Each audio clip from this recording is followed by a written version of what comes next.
Saudara Roy Suryo bilang berkas skripsi termasuk ijazah Jokowi yang digunakan saat mendaftar sebagai calon kepala daerah tidak ditemukan di KPU Solo dan juga Jakarta. Lalu seberapa penting keberadaan berkas skripsi dan ijazah Jokowi dalam kasus dugaan ijazah palsu? Apakah benar data salinannya pun juga tidak ditemukan?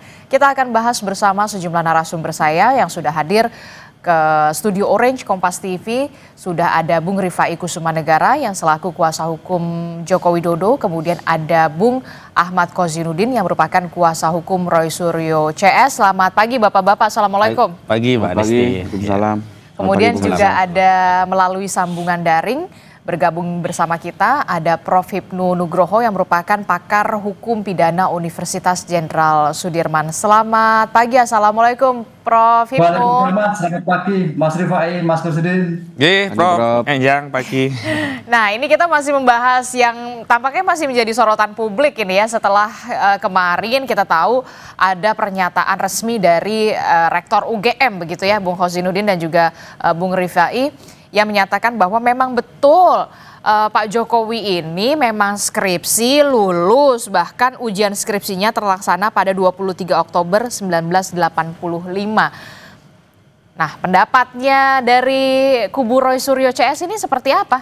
Baik, bismillahirrahmanirrahim. Sebelum kami memberikan statement terkait respon atas video tersebut, ada baiknya ya kita coba lihat respon publik terhadap dua video yang diunggah di kanal YouTube resmi UGM itu seperti apa.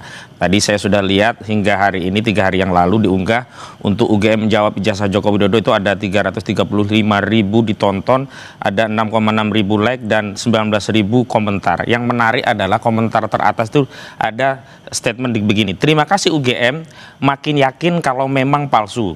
Kemudian yang kedua ada pernyataan Rektor UGM terkait ijazah Joko Widodo sudah 147.000 ditonton 3 hari yang lalu juga, ada 2,3 ribu like dan 6,1 ribu komentar. Yang menarik adalah statementnya adalah cuma narasi, buktikan dong atau gugat saja RRT kalau berani. Dan kalau kita telusuri mayoritas komentarnya itu negatif ya, biasa dikatakan 80-90%. Dan kami ingin mengutip statement dari Prof. Wening dalam video tersebut yang dijadikan rujukan dalam pernyataan resmi dari Prof. Ova. Ya, ini ketika ditanya apa sih yang paling simpel ya untuk membuktikan seorang itu lulus dari sebuah kampus, yang bersangkutan menunjukkan ijazahnya. Itu tegas. Dan hari ini justru yang menjadi soal itu adalah ketika Saudara Joko Widodo tidak menunjukkan bukti itu kepada publik, karena sekarang domainnya sudah menjadi domain publik. Kalau dikatakan bahwa yang punya wewenang hanyalah pengadilan, sebenarnya ini juga tidak konsisten, karena sebelumnya Saudara Joko Widodo sempat memberikan atau menunjukkan ijazah tersebut kepada sejumlah media, ada 11 kalau tidak salah di Solo, yang sebenarnya tidak ada kepentingan media untuk bertanya itu. Justru ketika ada yang bertandang langsung dan resmi, ada surat juga ke UGM termasuk ke Solo, justru itu tidak ditunjukkan. Dan yang kedua juga UGM saya kira hanya merepetisi narasi yang sebelumnya sudah disampaikan di 2022 yang lalu. Karena sebenarnya pernyataan-pernyataan serupa itu bukan hanya sekali ini, beberapa kali dikonfirmasi, bahkan kualitas pernyataan kali ini jauh lebih buruk daripada sebelumnya. Karena nyaris hanya narasi tanpa menunjukkan bukti. Kalau sebelumnya ya Sigit Sunarta itu masih sempat sambil menunjukkan fotokopi ijazah. Jadi data apa yang seperti yang Anda inginkan diperlihatkan? Ada berkas skripsinya atau seperti apa sebenarnya? Sesuai janji yang pernah disampaikan oleh UGM bahwa UGM memiliki data setidaknya 32 atau 34 bukti yang itu mengkonfirmasi bahwa benar Saudara Joko Widodo pernah menempuh pendidikan di UGM, dan kemudian dalam statementnya dikatakan ya telah diberikan tanda kelulusan sesuai dengan ketentuan. Nah, persoalannya kan ketika Rismon Sianipar dan kawan-kawan datang ke UGM itu tidak ditunjukkan, dan kemudian ketika ditunjukkan satu dokumen yang ada masalah di sana, misalkan skripsi yang tidak ada lembar pengasahan, kemudian di dalam podcast itu didalihkan bahwa itu hanya masalah teknis begitu. Nah, dalih-dalih seperti ini kan kemudian membuat masyarakat itu makin ragu, apa benar kampus sekelas UGM bisa luput hal-hal yang sifatnya teknis, tapi ini penting sekali. Kenapa? Karena tanpa lembar pengesahan tentu sebuah skripsi itu tidak bisa dikatakan sebuah skripsi yang sah. Dan kalau seseorang tidak bisa menghasilkan skripsi yang sah, mana mungkin dia bisa divisuda. Hanya memang ada statement yang menarik dari UGM itu di poin 10, kan ada 10 poin itu. Betul.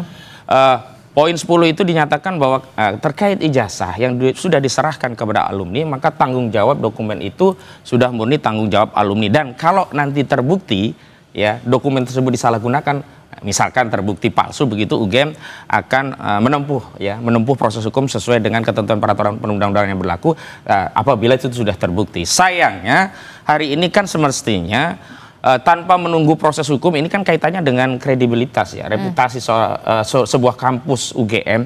Kalau memang UGM itu butuh ya reputasinya kembali dan kemudian publik percaya bahwa Saudara Joko Widodo memang pernah dididik oleh UGM dan pernah juga diberi sertifikat sesuai dengan ketentuan oleh UGM, apa susahnya sih untuk menunjukkan dokumen? Jadi saya lihat UGM mengadopsi cara yang sama untuk bertahan sebagaimana diadopsi oleh kubu Jokowi, yakni tidak menunjukkan bukti-bukti yang itu akan mengkonfirmasi dan melegakan ya ruang publik bahwa benar Saudara Joko Widodo pernah lulus di UGM. Jadi harapan kubu Roy Suryo CS ini ketika Rektor UGM menyampaikan dan tambahannya menariknya, kenapa ini disampaikan setelah dokumen-dokumen itu dikatakan oleh UGM disita oleh polisi, dan itu kan bisa menjadi dalih lagi bagi UGM lah, hari ini kami tidak mungkin bisa menunjukkan karena itu sudah disita oleh polisi. Dan hal seperti ini sebenarnya kan hanyalah repetisi narasi dan kemudian repetisi apologi dari satu kampus yang harusnya tidak demikian, dan ini tidak lepas dari latar beberapa hari sebelumnya itu klien kami, yakni RRT istilahnya, Roy ya, kemudian Rismond dan Tiva itu menerbitkan buku Jokowi's White Paper, dan di dalamnya justru memuat berbagai data-data yang kemudian menguatkan kesimpulan bahwa ijazah ini bermasalah. Oke, Bung Fai, bagaimana respon Anda, tanggapan Anda terkait dengan komentar dari Bung Kozinudin?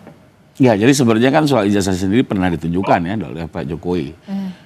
Baik kepada para wartawan, waktu di Polda juga pertama kali membuat LP ditunjukkan tapi dibawa lagi, lalu kemarin disita, waktu di Bareskrim juga pernah diambil untuk lapor. Jadi sudah berkali-kali juga ditunjukkan, bahkan waktu di Bareskrim kan ada juga fotonya itu pada saat Ali Ipar menyerahkannya. Jadi barang itu tentunya ada, dan selama ini pun juga, ini kan kalau tadi kan mengomentari komentar dari Ibu Rektor bahwa setelah ijazah diberikan bukan tanggung jawab kami. Betul, ya memang tanggung jawab pemegang, dan hampir setiap pilkada berkali-kali itu ijazahnya juga dilegalisir. Artinya waktu melegalisir, salah satu kewajiban legalisir adalah kan ijazah asli dibawa. Ya, itu pun jelas. Jadi sejak pilkada Solo di 2005, 2010 ditunjukkan dapat legalisir, masuk yang Jakarta. Jadi ya memang selama ini ada, cuma memang tidak kita tunjukkan karena kembali lagi kita belajar dari presiden waktu UGM pertama kali melaunching dengan mengeluarkan fotokopi dengan niat baik ingin mengklarifikasi keberadaan sertifikat ijazah ya. Yang ada kan dari kubunya TPUA menyerang ya, mempersoalkan sebenarnya persoalan yang remeh-temeh lah. Nama Sumitro atau Sumitro gitu ya, foto, tapi kan kembali lagi. Jadi sebenarnya sudah ditunjukkan, tapi kemudian masih ada nada-nada penyerangan, itulah yang kemudian. Itu yang membuat kita kalau dibuka lagi, muncul isu baru lagi tidak pernah selesai, dan kasihan publik gitu ya. Jadi sehingga untuk itu, dan satu lagi sebenarnya, kalaupun ditunjukkan secara fisik, pertanyaannya, kalau memang topiknya adalah menguji keaslian, kan Kasat Mata tidak mungkin bisa menilai. Ya, kembali lagi harus apa? Karena ini analog dibawa ke lapor. Lapor pun sudah menguji dan sudah menyatakan identik. Jadi sebenarnya soal ijazah sebenarnya sudah clear gitu ya. Sekarang isu baru kan soal skripsi. Berkas skripsi. Skripsi kan kembali lagi kan waktu itu Pak Rismond datang ke perpustakaan, selalu dicari celah-celahnya ini. Ini bercanda nih. Ada setetes kopi aja nempel di situ, mungkin waduh ini jangan-jangan ada zat apa gitu ya. Jadi, emang betul nyari celah-celahnya Bung Kozin? Kita tidak cari celah, memang ada anomali ya tentu kita komentari, dan anomali-anomali inilah yang membuat publik makin yakin oh ini barang bermasalah begitu loh. Nah kalau ingin publik yakin barang ini tidak masalah, ya silahkan diakses barang tersebut dan silahkan diuji, karena kalau barang itu asli tentu siapapun yang menguji kesimpulan akhirnya akan sama, identik, asli begitu. Tetapi kalau barang ini pada akhirnya yang akan ditampilkan itu adalah yang beredar ya, yang ada kacamata dan seterusnya, ternyata itu yang dipegang, maka ya keyakinan kami, hakul yakin ya klien kami menyatakan ya barang ini palsu karena yang diuji tidak jauh beda dengan apa yang selama ini diuji oleh. Tapi kan kita sudah tahu sudah ada gelar perkara khusus yang dilakukan oleh Bareskrim Polri. Apakah ini tidak memuaskan dari ini soalnya adalah kredibilitas dari lembaga yang bersangkutan di mata publik, karena banyak anomali sebelumnya, misalkan kasus Joshua Huta Barat ya, kasus-kasus yang kemudian publik menyaksikan kalau di kasus-kasus yang lain saja bisa demikian, apalagi di kasus ini. Sebenarnya sederhana saja kalau Bareskrim ya menguji dan kemudian pengujiannya itu dilakukan secara transparan, para pihak bisa ikut melihat setidaknya klien kami yang punya kapasitas untuk ikut turut menguji dan kemudian hasilnya sudah disampaikan, selesai juga. Tapi persoalannya kan Barreskrim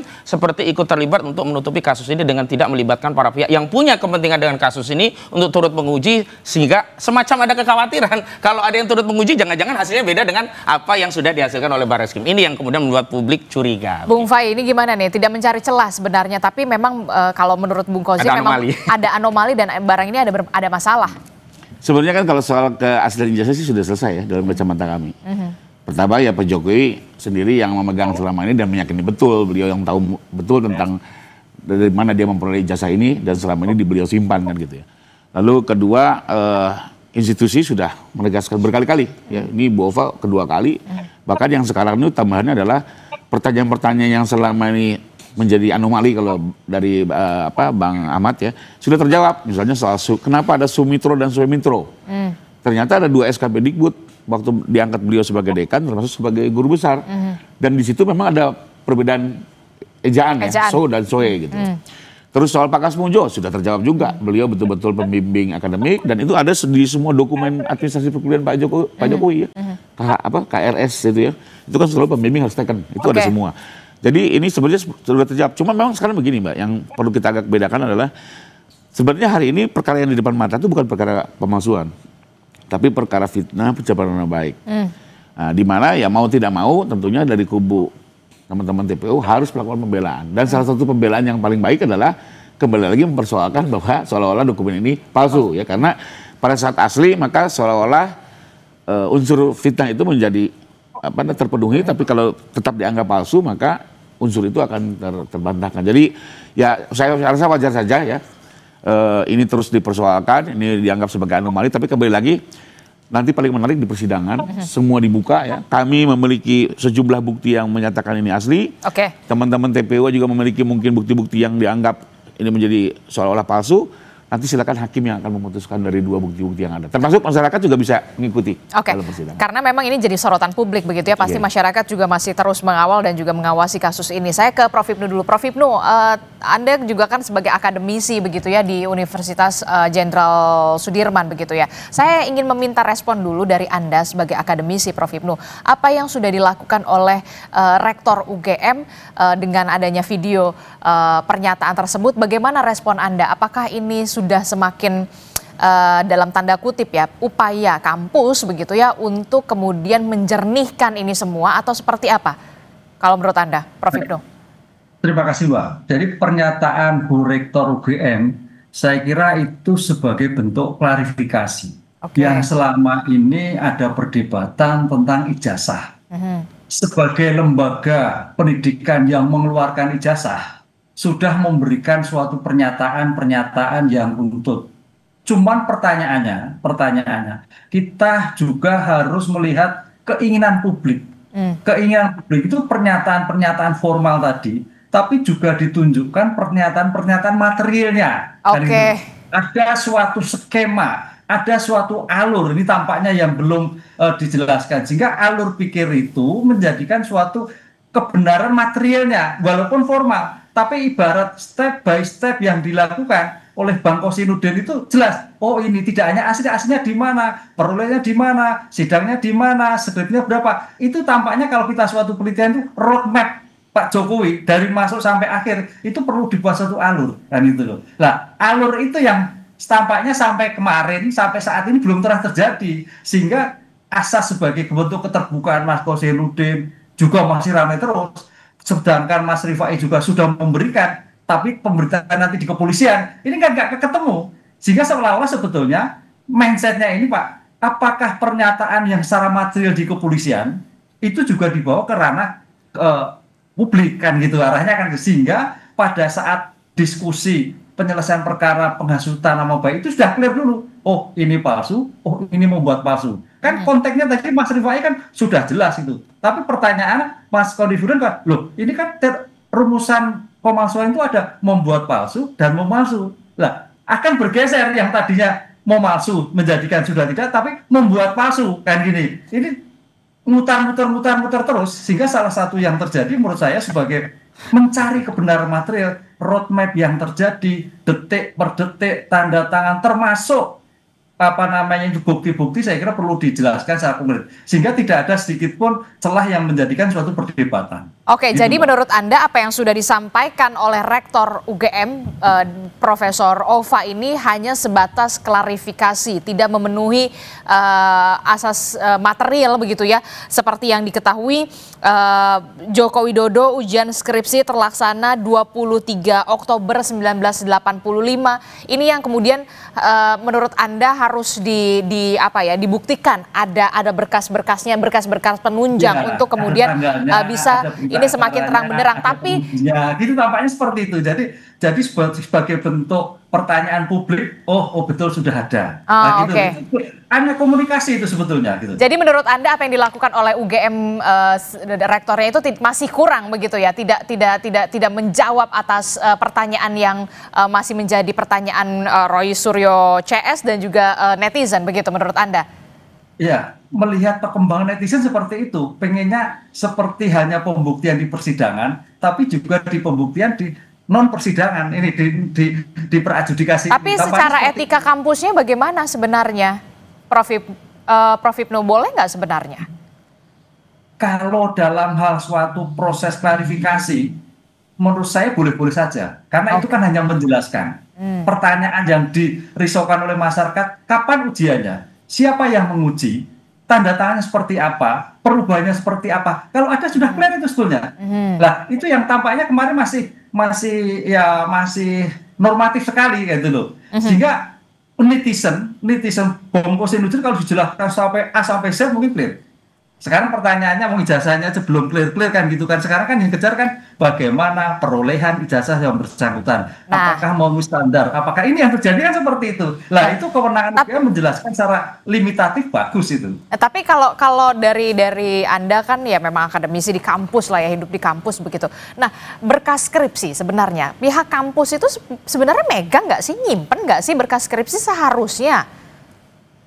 Ya, berkas skripsi yang kita nggak tahu tahun itu Mbak ya. Kalau tahun sekarang, itu yang diberikan adalah fakultas 1, kaprodi 1, pembimbing 1. Kalau 3 pembimbing ya 3 pembimbing. Kalau sekarang itu sudah zamannya digital. Sebagai bentuk bukan kertas ya, sekarang sudah CD sudah disampaikan sama mana. Ada 4 poin itu menerima fakultas, pembimbing, penguji diberikan semua. Sekarang loh ya, kan nggak tahu kalau dulu gitu. Oke. Jadi tapi begini, yang juga menarik adalah Rektor UGM Prof Ova ini menegaskan tidak bertanggung jawab atas fisik ijazah yang beredar begitu ya di media sosial, baik di media sosial dan juga memang yang sudah diserahkan kepada Jokowi atau alumni begitu. Bagaimana respon Anda terkait dengan pernyataan Rektor UGM itu? Ya betul. Jadi pertanggungjawaban lembaga pendidikan yang sudah menelurkan seorang mahasiswa kemudian lolos, bukti-bukti akuratnya sudah selesai. Sekarang pertanyaannya kan lembarnya ini, apakah ini dalam ada suatu perubahan, apakah ada suatu hilang mungkin suatu saat kan banyak juga ini, waduh ijazah saya hilang nih, mencari duplikatnya atau minta surat keterangan dari yang bersangkutan, bisa jadi. Tapi kalau memang tidak ada kekhawatiran terkait hilang, merubah, rusak, atau hanyut karena bencana alam, saya kira aman-aman saja. Ini yang terjadi karena pertanggungjawaban lembaga pendidikan adalah setelah selesai wisuda dan memberikan clear sudah selesai. Apakah itu ada perubahan, apakah itu ada hilang, itu sudah bukan pertanggungjawaban tapi sebagai pertanggungjawaban lanjutan. Ketika hilang akan diberikan salinan ataupun surat keterangan yang bersangkutan. Oke, saya ke Bung Fai. Kalau menurut Prof Hipnu begitu ya, memang seorang akademisi dan hidup di kampus begitu ya. Ini hanya klarifikasi, tidak menyentuh kepada material, tidak seharusnya menjawab pernyataan publik begitu, netizen, kubu Roy Suryo CS ditunjukkan, termasuk juga berkas skripsi dan lain-lain sebagainya. Respon Anda? Ya, saya sependapat. Jadi memang ini lebih kepada statement, sekalipun memang harus dipertanggungjawabkan ya, karena dia membawa institusi, dinyatakan depan publik, apalagi berkaitan dengan perkara yang sedang berjalan. Kembali lagi, kenapa mungkin kemarin dari pihak UGM tidak menunjukkan semua detailnya? Karena kembali lagi belajar dari peristiwa 2022, ditunjukkan dokumen, tidak selesai malah menimbulkan isu-isu baru. Tapi saya sendiri kan ngikuti juga ya, sebelum proses ini terjadi saya lihat langsung. Ini blessing, Mbak. Jadi gini, Sebenarnya saya kasihan loh sama terutama Pak Sigit. Bayangkan dia sebagai dekan harus membuka dokumen 30 tahun yang lalu. 1985. Saat Pak Jokowi kuliah tuh beliau masih SD kalau nggak salah gitu. Beda 10 tahun. Terpaksa dia harus membuka kayak arkeolog, dibuka administrasinya. Tapi alhamdulillah gara-gara kasus ini, Mbak, semua dikumpulkan dan ternyata memang fakultas kehutanan itu, mohon maaf, jumlah mahasiswa nggak begitu banyak dibanding ekonomi atau hukum ya. Kala itu. Jadi dokumen ini semakin dikumpulkan, sekarang saya malah terkaget-kaget. Segala bukti transfernya ada, semua dokumennya kecil-kecil. Nama Pak Kasmujo yang dulu juga saya masih mempertanyakan, jangan-jangan ini kelupa gitu. Ternyata jelas sebagai pihak akademik. Jadi saya lihat langsung, Mbak, sudah lihat langsung semua dokumennya. Dan nanti mungkin ya kembali lagi contohnya, siapa yang penguji skripsi? Saya lihat betul. Yang menguji itu ada berita acaranya yang tanda tangan Prof. Ahmad Sumitro sebagai ketua, ada Insinyur Sofyan dan Insinyur Burhanuddin. Nilainya pun A gitu ya. Akhirnya ini semua dicari. Memang waktu mungkin awal didatangnya kan ditanya mana, ya bingung 30 tahun yang lalu ya, butuh waktu. Tapi gara-gara persoalan dikumpulkan semua dan percaya deh itu semua sudah disita penyidik. Nanti di sidang akan diperlihatkan semua satu persatu pasti. Tentunya juga hakim akan mempertanggungjawabkan putusan ini kepada publik ya. Ada kesempatannya ditunjukkan semua satu persatu dan diklarifikasi nanti oleh pihak-pihak yang bersangkutan ya. Contohnya kita bandingkan dengan skripsi-skripsi lain. Nah, pemegang skripsi juga kita sudah BAP. Jadi dia nyatakan betul sama-sama dari fakultas lain di tahun yang sama. Saya cetak di perdana, hasilnya identik. Jadi memang untuk saat ini sepertinya belum bisa ditunjukkan karena kembali lagi biar tidak tambah riuh. Ya.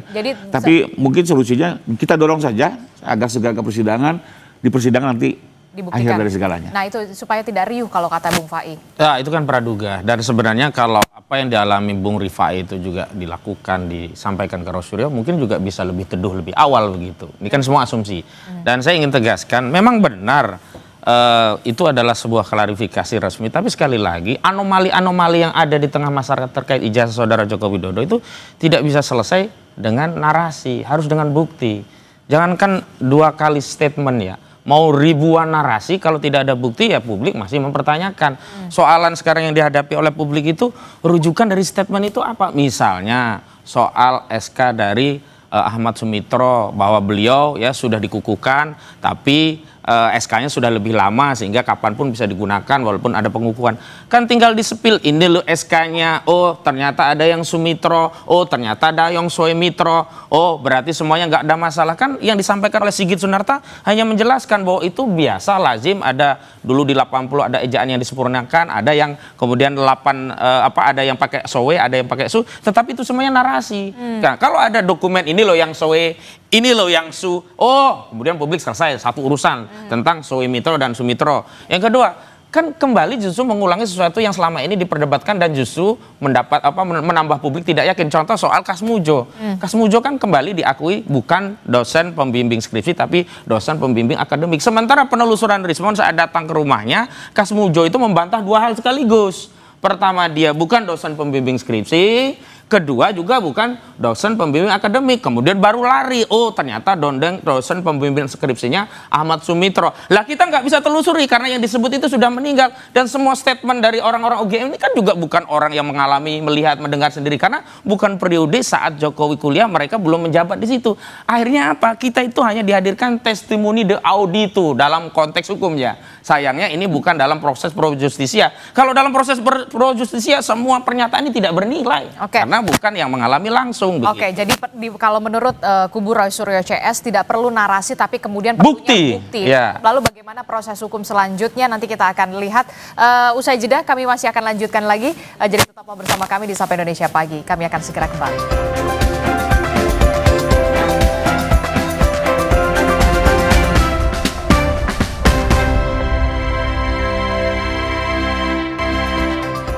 Terima kasih Anda masih bersama kami di Sapa Indonesia Pagi. Saudara, kita masih membahas soal bagaimana kasus tudingan ijazah Jokowi ini. Saudara, Rosuryo CS melawan UGM yang kita tahu kemarin Rektor UGM sudah memberikan klarifikasinya begitu ya berupa video. Saya ke Bung Fai. Bung Fai, kalau tadi Bung Khozinuddin bilang nggak perlulah kita narasi-narasi, yang penting buktinya. Nah, sudah siap pembuktiannya nanti di persidangan? Sudah, bahkan penyidikan ini kalau nggak salah sudah hampir sekitar, karena kami menerima SP2HP ya, jadi ada perkembangan. saksi sampai dengan 2 minggu kemarin itu sudah 99. 99? Ya, masih berjalan loh ya. Jadi belum nanti saksi ada charge ya, saksi yang meringankan. Kami juga masih terus berjalan. Terus itu kalau kita bisa lihat klasternya apa terus saja? Bukti itu kalau nggak salah sudah sampai berapa ratus bukti ya? 600 bukti. 600 bukti dan 99 saksi. Ya kembali lagi, ya saya pikir sih teman-teman polisi mencoba hati-hati, profesional dan komprehensif ya. Jadi semua diuji, ya skripsi Pak Jokowi dengan skripsi yang soal perdana itu loh, yang soal lembar pengesahan itu diuji dengan fakultas-fakultas lain, dikumpulkan semua. Sampai betul Pak Roy juga kan semalam komplain, jadi waktu datang ke sana banyak dokumen-dokumen yang memang sudah disita gitu ya. Kembali lagi kan sekarang polisi pun harus mempertanggungjawabkan ini di muka publik, ya, bukan hanya kepada pelapor, bahwa betul-betul sudah bekerja secara komprehensif dan profesional, termasuk juga nanti kan selain ijazah juga skripsi ya, jadi semua udah dikumpulkan dan sekarang dalam proses lapor, ya kalau nggak salah, kemarin kan dipertanyakan oleh teman-teman dan mungkin juga agak lama, beda kalau yang kemarin di Mabes Polri kan hanya sekitar 20 dokumen yang dibandingkan ya, kalau yang sekarang cukup banyak ya. Teman-teman lapor harus bekerja lebih ekstra ya. Tapi kembali lagi ini semua nanti kan akan ada hasilnya dan akan ditujukan ke publik. Termasuk satu persatu dokumen loh. Saya sendiri satisfied ya melihat sampai dikumpulkan masih ada bukti bayar 35 tahun yang lalu ya, lalu KHS-nya, KRS-nya gitu ya. Itu ada semua gitu ya. Sampai SK Mendikbud pengangkatannya Pak Sumitro waktu menjadi dekan itu kan berapa puluh tahun lalu tuh. Dan rupanya administrasinya cukup baik ya. Sekalipun memang kemarin dari pihak kampus kan membutuhkan waktu karena ya kembali lagi kan beliau 35 tahun ya harus mencari-cari. Jadi ya mudah-mudahan sih menurut saya nanti pada saatnya dan saya yakin semua akan dibuka. Satu Secara persatu dokumen terang-benderang akan dibahas dan mungkin juga akan di-challenge oleh teman-teman. Nah itu gimana Bung Khozin? Ada 99 saksi dan 600 bukti. Baru sekarang loh ya, masih terus berkembang. 600 bukti yang memang nanti bisa bertambah lagi. Iya, persoalannya kan bukan banyaknya bukti atau banyaknya saksi, tapi relevansi pembuktian dengan masalah yang dipersoalkan. Atau kesaksian itu relevankah atau tidak dengan pembuktian yang sedang dipersoalkan. Misalnya kami punya presiden di Surakarta saat menangani kasus Bambang Tri. Banyak saksi-saksi itu yang sebenarnya tidak memenuhi kualifikasi. Kenapa? Misalkan kepala sekolah, dia hanya memberikan keterangan terkait dokumen. Dan dokumen itu juga ketika dikejar, siapa yang bertanggung jawab juga tidak diketahui. Dan kemudian ada sejumlah dokumen yang bertentangan, mereka pun tidak bisa menjelaskan.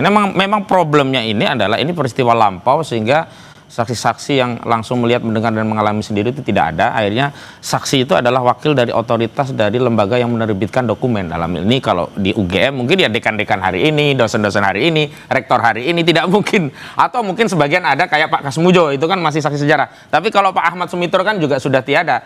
Artinya memang ada beberapa yang kualifikasinya itu testimoni de audito. Dan itu mungkin ya diperbanyak dengan harapan kalau banyak yang testimoni de audito ini bisa memberikan keyakinan. Bagi kami ya nggak bisa, sepanjang dia tidak melihat, mendengar, dan mengalami sendiri, itu juga tidak punya relevansi untuk memberikan keterangan saksi. Yang kedua, nah masalahnya itu kan ijazah. Kami pernah tanya, saudara-saudara ini meyakini ijazah saudara Jokowi asli. Pernah lihat nggak? Nah saat itu mereka hanya menggunakan logika bahwa kami nggak mungkin, nggak yakin. Kenapa? Ini kan sudah jadi presiden. Kalau nggak kan nggak mungkin bisa calon jadi presiden kan ijazahnya. Makanya juga sempat gitu. disinggung juga sama Bung Roy Suryo soal KPU Surakarta, KPU Jakarta. Dan itu yang menyebabkan UGM tidak bisa lepas tanggung jawab terhadap ijazah yang dimiliki Jokowi. Kalau alumni secara umum bisa dikatakan itu tanggung jawab pemegangnya. Tapi khusus Jokowi, karena ijazah ini pernah digunakan untuk menduduki jabatan publik dan dalam prosesnya sesuai ketentuan 169 Undang-Undang Nomor 7 Tahun 2017 tentang Pemilu, syaratnya minimum SMA dan sederajat, dan situ ada bukti-bukti dokumen dari ijazah harus diverifikasi, dan otoritas penyelenggara pemilu dalam hal ini KPU pasti akan menanyakan kepada lembaga pendidikan tinggi yang menerbitkan. Berarti UGM ikut terlibat untuk melakukan verifikasi terhadap syarat-syarat pilpres, sehingga tidak benar juga kalau UGM kemudian buang badan, oh kalau sudah punya alumni sudah tanggung jawab pribadi. Sepanjang dokumen itu tidak pernah digunakan untuk jabatan publik dan sepanjang tidak ada verifikasi lanjutan dari lembaga penerbit, memang UGM bisa mengatakan itu. Dalam kasus Jokowi nggak bisa.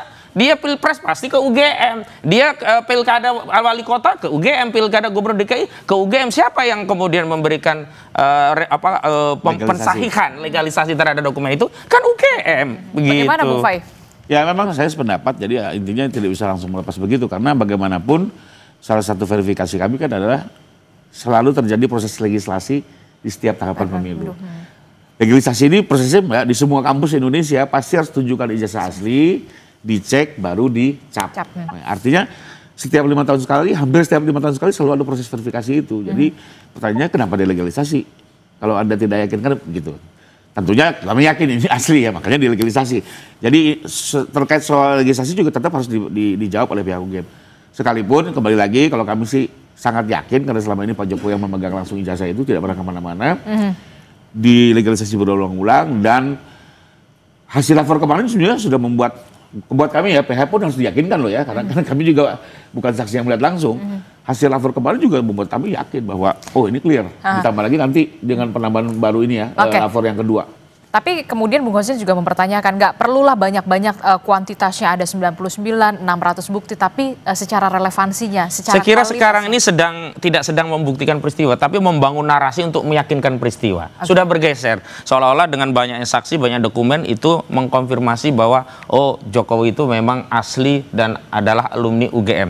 Tapi persoalan lanjutannya adalah, ini kan sekarang UGM mencoba mempertahankan statement sebelumnya, yakni itu alumni UGM, pada saat yang sama berusaha buang badan untuk tidak bertanggung jawab. Padahal kalau ijazah ini terbukti palsu, 55 ayat 1 ke 1 KUHP, UGM terlibat. Nggak bisa itu buang badan. Saya berikan kesempatan juga kepada Prof. Ibnu. Saya bertanya Prof. Ibnu, ini bagaimana mekanismenya nanti akan seperti apa pembuktian di persidangan kalau ini masuk sampai ke tahapan persidangan? Tadi juga disebutkan oleh Bung Fai, ada 99 saksi bisa saja bertambah, ada 600 bukti bisa saja bertambah. Nanti akan seperti apa mekanismenya? Kalau saya membayangkan ya, kalau ini sampai ke persidangan begitu ya, ini akan menjadi persidangan pertama soal kasus ijazah seorang presiden. Dan heboh. Dan heboh pasti. Ya, heboh. Silakan. Ya, ini Mbak, ya pasti masuk persidangan karena sudah diperiksa semua kan, gitu kan. Pengadu sudah diperiksa, teradu sudah terperiksa dan sebagainya. Dan yang paling menarik nanti, menurut pikiran saya, Bang Kosinudin, Bung Roy itu akan menanyakan dulu konsep keaslian tadi. Walaupun memang bahwa terhadap dakwaannya mungkin terhadap kaitannya dengan fitnah, berita bohong dan sebagainya. Tapi yang dikejar ke sana. Itu yang pertama. Yang kedua, dalam pembuktian itu memang jantungnya suatu sistem peradilan pidana. Oleh karena itu dalam pembuktian ini agak menarik, karena tadi Bang Kosin, Bang Rudi menyatakan, kita harus berpikir 35 tahun yang lalu. 35 tahun lalu dokumennya seperti apa, keterangan saksinya seperti apa. Apalagi kalau memang mengendalikan saksi temannya Pak Jokowi sudah pensiun semua. Tanda petik mungkin pengurangan, sudah berkurang pemikirannya, mungkin sudah lupa, dan sebagainya. Ini yang terjadi. Oleh karena itu, kalau itu yang terjadi, untung ada putusan MK, Bang Rifai Makhludir, bahwa suatu keterangan saksi itu tidak harus sendiri. Jadi konsep testimonio de audito itu ada suatu celah lagi. Nah, itu yang diajukan Bang Yusri kan masalah. Putusan MK, atau pakai itu monggo terserah. Terhadap keterangan saksi dia harus melihat sendiri. Oleh karena itu nanti hakim, penasihat hukum, kuncinya adalah membuat suatu relevansi antara bukti, antara saksi. Relevansi antara saksi dengan saksi. Relevansi antara bukti dan bukti. Itu yang agak sulit nanti untuk merekomendasikan bahwa ini bernilai atau tidak bernilai. Nah, karena dalam suatu sistem penguapan perkara itu semakin lama diperiksa, semakin sulit. Oleh karena itu dalam ilmu hukum pengungkapan peristiwa, kecepatan penyelesaian perkara adalah semakin baik. Nah, ini tidak. Ini berpikir 35 tahun yang lalu. Mudah-mudahan saksi-saksinya masih cerdas, masih ingat semua. Kalau tidak, besok jadi ramai Bang Rifai. Yang lupa, yang harus sabar-sabar melihat seperti ini. Kan sudah lama semua. Karena sudah lama sekali. Tidak. Dan itu menjadi tantangan tersendiri pastinya ya dari saat pembuktian ya. Prof. Ibnu ya. Nah itu gimana Bung Fai? Tadi dikatakan ini menjadi tantangan tersendiri dalam pembuktian persidangan. Saksi-saksi yang dihadirkan ya mohon maaf ini sudah lanjut usia semua. Ada yang lupa, bahkan ada yang wah pasti nggak inget lah udah 1985. Betul, jadi memang itu salah satu tantangan kalau kita merekonstruksi sebuah peristiwa 35 tahun yang lalu ya. Jadi lebih banyak tentunya kan dokumen-dokumen lampau ya, kalaupun saksi-saksi ini kan mayoritas ya mungkin paling sepuh Pak Kasmujo gitu ya, dan beberapa teman-teman lain. Tapi kembali lagi saya percaya hakim di Indonesia sudah terlatih memeriksa perkara-perkara seperti ini, dan di dalam sistem pidana kan ada model pembuktian yang saling bersesuaian. Jadi adanya kesesuaian antara yang tadi sudah diulas antara saksi, keterangan saksi, bukti ya, lalu juga misalnya ahli yang sudah melakukan lapor itu nanti akan dilihat mana yang sesuai, yang saling menguatkan, maka fakta-fakta itu yang dianggap berdiri menjadi fondasi tadi pada saat memutus. Makanya kembali lagi mungkin penyidik sendiri mencoba karena sudah tahu lampau, maka dia coba menghadirkan hampir seluruh buktinya, tidak lain untuk nanti membantu bisa dikonstruksi sebenarnya apa sih yang terjadi saat itu gitu ya. Dan saya sih yakin, apalagi mungkin hakim-hakim di Jakarta sudah cukup berpengalaman lah. Hakim di Jakarta ini sudah praktik hampir 40 tahunan gitu, jadi sudah cukup mumpuni lah. Oke, terakhir Bung Kozin, apa closing statement Anda terkait dengan ya itu tadi akan ada tantangan tersendiri pada saat pembuktian? Oh, kami simple, kami nggak ada tantangan sama sekali karena kami itu cukup membantah. Karena dalam kasus ini yang punya beban pembuktian adalah jaksa. Dalam proses pelaporan adalah pelapor begitu. Dan dalam konteks membantah kami sederhana saja. Kalau ternyata ini kan nggak perlu ratusan dokumen, nggak perlu 90 orang saksi dan seterusnya. Kami hanya akan melihat ijazahnya itu apakah yang selama ini diteliti oleh Roy Suryo. Kalau ternyata yang ditunjukkan itu adalah itu, ya sudah palsu, selesai bagi kami, begitu saja, begitu loh. Jadi yang lain-lainnya itu tidak relevan lagi dibahas bagi kami. Karena statement mereka itu kenapa mengatakan itu palsu, dasarnya adalah ijazah yang beredar, kemudian diteliti, yang dulu itu pernah juga dipakai di KPU, yang sudah diupload, yang belakangan ya dibantah tidak pernah menggunakan, padahal ijazah itu pernah digunakan untuk Pilpres, sudah diupload di KPU dan itu bisa diakses publik saat itu walaupun sekarang nggak bisa. Nah, ini belakangan dibantah bahwa itu bukan yang beredar berasal dari saudara Jokowi. Kuncinya satu, kalau nanti ternyata dokumen ijazah itu adalah yang selama ini diteliti, sudah palsu begitu. Oke, baik, terakhir kita ke Prof. Hipnu. Prof. Hipnu, kalau menurut Anda dari kacamata Anda, Prof. Hipnu, butuh berapa lama, berapa bulan untuk kemudian bisa menyelesaikan persidangan ini yang di dalam tanda kutip ya kompleks sekali? Kalau dalam suatu sistem peradilan pidana, Mbak, cepat atau tidak tergantung apakah masing-masing terlapor dilakukan upaya paksa. Kalau upaya paksa itu misalkan maaf penahanan. Kalau suatu perkara tidak dilakukan upaya paksa, waktu terbatas. Oh, ini bisa-bisa nanti waduh lagi masuk angin, waduh lagi giginya sakit, mundur-mundur terus nanti. Ini yang terjadi. Oleh karena itu saya kira ini nggak bisa cepat, ini lama. Itu kunci suatu peradilan itu apabila ada upaya paksa. Sepanjang tidak ada upaya paksa, ya semuanya melihat suatu keadaan. Karena peradilan kita itu meletakkan sebagai asas subjek yang sama, asas akusatur. Sehingga kalau nanti kliennya Bang Rifai itu, ternyata saksinya sakit gigi, ya tunggu dulu, mundur lagi kan gitu loh. Karena ini udah usia semua gitu. Oke, pasti. Oke, nanti kita akan lihat bagaimana proses ini akan terus bergulir. Terima kasih Prof. Hipnu telah bergabung bersama kami memberikan pengetahuannya. Kemudian ada Bung Hosinuddin, kemudian juga ada Bung Faid. Terima kasih Bapak-bapak, sehat selalu. Assalamualaikum. Selamat pagi.